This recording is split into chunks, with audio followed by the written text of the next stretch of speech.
Assalamualaikum warahmatullahi wabarakatuh.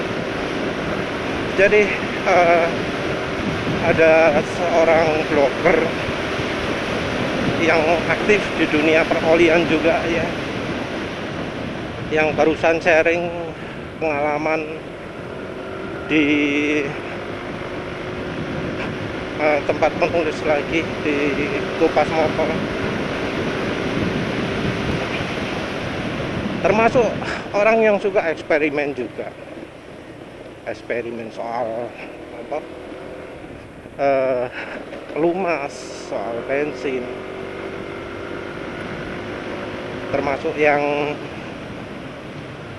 LDIC juga, Long Drain Interval Community, dan grup-grup lain ya yang mengutamakan pemakaian oli jangka panjang. Sempat nyebut juga merek Amsoil ya, yang disebut bening lebih lama, walau kesimpulannya beda dengan penulis, karena penulis sendiri juga pernah pakai Amsoil Signature 5W50. Tapi dia termasuk orang yang memperhatikan sekali soal motor. Nah, penulis jadi kaget juga ketika diceritakan lama gitu berkutat di motornya, mengatasi cacat pada motor, yang solusi pasnya adalah beli motor baru. Ya, penulis kaget juga karena ternyata cacat pada motor itu sampai menyita waktu banyak. Menyita waktu banyak artinya cacat tersebut terjadi terusan, terjadi lama dan nggak bisa tuntas diselesaikan. Terus terang ya penulis penasaran ya cacatnya kayak apa, tapi nggak diceritakan. Tapi ya itu penulis kagetnya karena ya ternyata mengapa kok cacat itu merupakan sesuatu yang dianggap sebagai apa ya, pelengkap memiliki motor. Terus kemudian dia ngomong setelah diingatkan istri, dia pun milih beli motor baru. Setelah beli motor baru, masalah hilang. Apalagi mulai dari awal dia pakai yang solusi pasnya. Dia contohkan velgnya dikasih grease ya, dikasih stempel biar nggak karaten dan macam-macam. Terus nggak paham ya itu motornya motor apa, karena kalau karaten itu biasanya terjadi di velg uji, dan itu pun hanya di beberapa merek saja. Karena penulis pernah punya motor velg uji yang tidak terawat, velgnya kotor gak karu-karuan. Kalau yang merek Suzuki velgnya nggak berkarat, kalau yang merek Honda berkarat. Jadi semua lebih dari mereknya ya. Nah, tapi ya itulah terjadi pergeseran apa ya, nilai gitu ya. Setelah beli motor baru, dilakukan pencegahan, sudah bebas, nggak ada masalah, nggak ada yang tersita waktunya, nggak ada apa repot-repot lagi. Wes bisa fokus ke kerjanya, bisa fokus ke keluarganya. Ya termasuk unik ya, karena upaya membenahi cacat pada motor bisa jadi salah satu bagian yang dinikmati ya, kalau misalnya sampai terusan lama perbaiki terus gitu ya. Kalau penulis sendiri apa ya, penulis nggak pernah ya mengalami masalah berkepanjangan pada motor yang tidak bisa diselesaikan dengan ganti part. Jadi kalau si bronya ini berubah jadi pendapat ekstrim ya, kalau motor bermasalah terus ya, dari asalnya milih ditangani sebisanya ya, semampunya ditangani terusan ya, walau berulang terjadi terus, menyita waktu yang cukup banyak, dijalani sampai kemudian jadi bertolak belakang. Kalau motor bermasalah langsung diganti. Perilaku seperti itu ya sebenarnya mencerminkan sikap rider pada umumnya juga ya. Ada yang motornya rusak-rusakan terus tapi tetap dipelihara. Ada yang ada masalah satu saja yang bisa dibenahi dengan ganti part, tapi terus beli. Itu ya ada kedua kategori rider seperti ini, maupun pemilik mobil juga sama ya. Kalau mobil mungkin lebih banyak ya, karena masalahnya kadang kompleks, spare partnya tidak tersedia gitu ya. Atau kalau misalnya beli spare part sangat mahal sekali, karena yang rusak satu bagian tapi harus beli banyak bagian. Kadang sumpah milih dijual aja. Ya tentu kalau mobil hitungannya jauh lebih mahal daripada kalau terjadi di motor ya. Tapi itu ya tetap ya balik lagi ke uangnya ya. Duit gak tuku motor anyar, sepeda motor anyar, tuku mobil anyar, ono duit gak gitu kan ya. Kalau cacat produk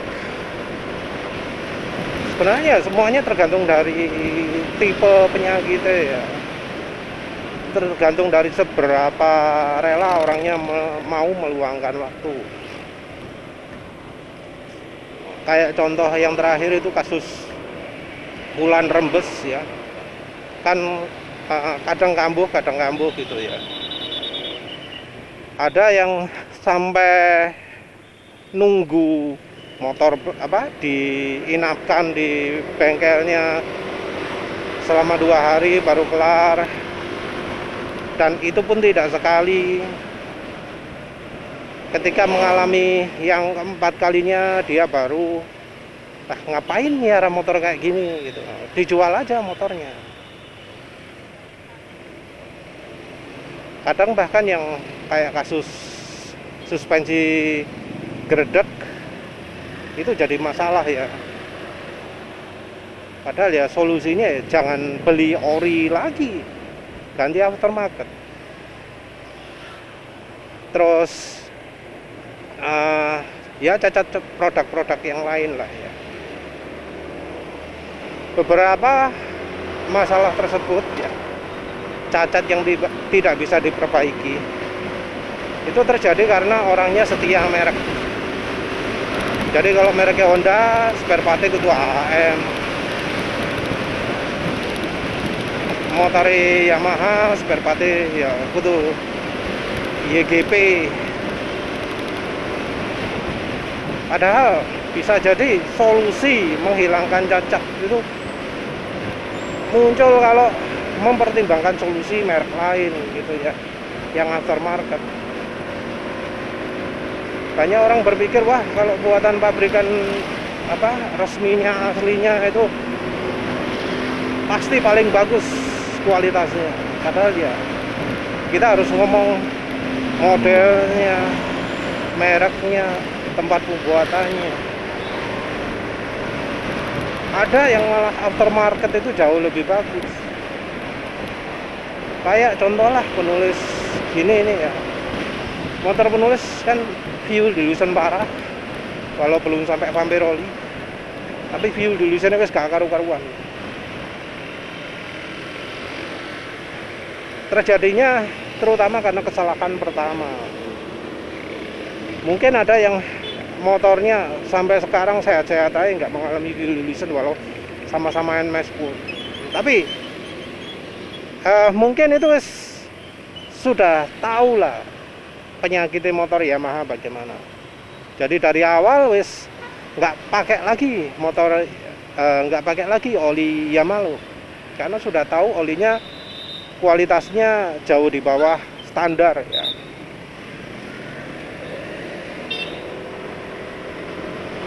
Nah, penulis termasuk orang yang terlalu bodoh ya untuk mempercayai Yamaha, karena ternyata Yamaha nggak bisa dipercaya, nggak bisa diandalkan, nggak becus dalam bikin oli, sehingga hasilnya ya terjadi seperti sekarang ini. Nah, kalau misalnya ganti part lagi, ya penulis nggak akan lah pakai piston silinder resepnya Yamaha. Karena apa? Ya ternyata banyak ya yang pemilik motor-motor Yamaha yang lain yang mengalami masalah yang sama dengan penulis. Resep di hasil silinder piston forking ya, kalau Yamaha itu ternyata resep yang walau di atas kertas kelihatan bagus, tapi secara kenyataan ternyata menimbulkan masalah reliabilitas karena silindernya cepat rusak, terus mudah mengalami fuel dilution. Kalau sudah fuel dilution, olinya cepat encer, dikasih oli resmi yang kualitasnya buruk, bakal makin parah sampai akhirnya vampir oli. Setelah vampir oli ya pasti berikutnya adalah piston macet, berasap, pokoknya penyakit-penyakit seputar piston dan silinder. Kalau penulis pakai komponen yang sama lagi, ya pasti bakal terjadi lagi lah. Jadi istilahnya cacat yang berkepanjangan. Masalah baru tuntas kalau penulis pilih yang merek lain. Ada bro yang sudah cerita sukses ya, juga berdasarkan rekomendasi ya, pakai merek NPP. Mungkin ada merek lain yang lebih bagus, tapi merek NPP yang lebih sering penulis dengar. Kualitas setara atau lebih tinggi dari buatan pabrik, dan masalah tuntas.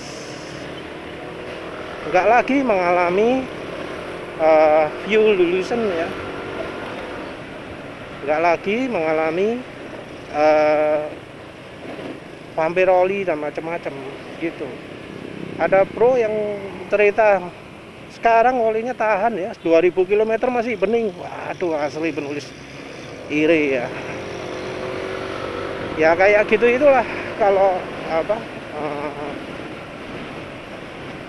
kondisi motor yang oke itu ya. Ya seperti halnya Beat dan Next 2 di rumah lah, yang walau sempat mengalami fuel dilution nggak terlalu parah. Jadi ya kalau misalnya penulis ini sudah ganti piston dan silinder NPP ya, atau alternatifnya bisa pakai silindernya besi yang buatannya BRT yang 57 gitu. Jadi nanti jadi 175 cc. Tapi pistonnya bukan pakai piston forging yang dijual BRT, tapi pakai Mitron ya. Ya tentu kalau pakai Mitron harus melakukannya di bengkel balap ya, karena tentu pistonnya sendiri butuh dibubut. Piston Mitron itu baja, karena baja ya titik muainya bisa bisa kecil ya. Ya kalau penulis sendiri sih ya, misal motor ada cacat dan cacatnya itu berkepanjangan tanpa ada solusi yang pas gitu ya, ya penulis ya bakal memutuskan untuk jual juga ya. Tapi seandainya masalah tersebut bisa diatasi dengan cukup sekali ganti komponen, ganti part. Penulis ya bakal pilih ganti part. Apalagi ketika motor-motor baru sekarang ini, ya sebenarnya masalahnya nggak beda ya kalau soal piston dan silinder. Yang Honda 160 yang baru juga sama kan masalahnya. Terjadi di motor Honda 160. Kalau di Yamaha wis sejak dulu ya. Sudah ada gitu. Penyakit misalnya CVT getar. Nah, itu kan kalau cacat terjadi terusan, itu kan sumbernya dari desain. Solusinya ya kita coba harus keluar dari pakemnya. Kalau ada cacat produk yang terjadi terus-menerus, solusinya jelas jangan pakai part orisinil lagi. Kita harus coba part yang non orisinil. Kayak di Honda Beat, getaran sumbernya dari CVT. Kalau mau tuntas, nggak mau Honda Beat-nya getar, ya wes ganti part CVT-nya. Jangan pakai merek AHM lagi, jangan pakai ya Federal atau Aspira lagi. Tapi dari aftermarket yang ya terkenal imbang, balance gitu ya. Merek apa ya? ATC dah. J-Post atau apalah itu. J-Costa, bola wis merek apa ya. Nggak harus kita cari merek Eropa gitu. Merek Taiwan ya kebanyakan sudah cukup memberikan solusi. Kadang kalau di PCX ganti rollernya saja sudah banyak memberikan peningkatan gitu. Jadi ya sebenarnya motor itu kalau normalnya ya dipakai terusan itu nggak ada masalah ya. Penulis kebiasaannya ya seperti itu. Atau kita harus tahu salahnya. Oh harus bensin ini. Atau kalau kayak motor penulis kalau pingin awet, olinya harus meseran campur minyak goreng. Kalau pingin olinya awet, pakai cara seperti itu. Ono sela-sela nih. Ya jangan sampai jangan sampai motor itu jadi menyita banyak waktu untuk kita lah ya. Jangan sampai menyita waktu. Jangan sampai menggerogoti keuangan juga ya. Kalau tiap bulan keluar uang banyak ya, hanya untuk masalah yang sama, wah, mending nggak usah dipertahankan. Kadang masalah-masalah itu terjadi justru karena motor itu keseringan diservis. Justru karena mengikuti rekomendasi pabrikan. Kita ya harus paham lah. Kalau pabrikan itu nggak bisa buat motor yang bagus, rekomendasi dia ya pasti nggak akan bagus. Ya wis lah itu saja. Terima kasih sudah menonton. Assalamualaikum warahmatullahi wabarakatuh.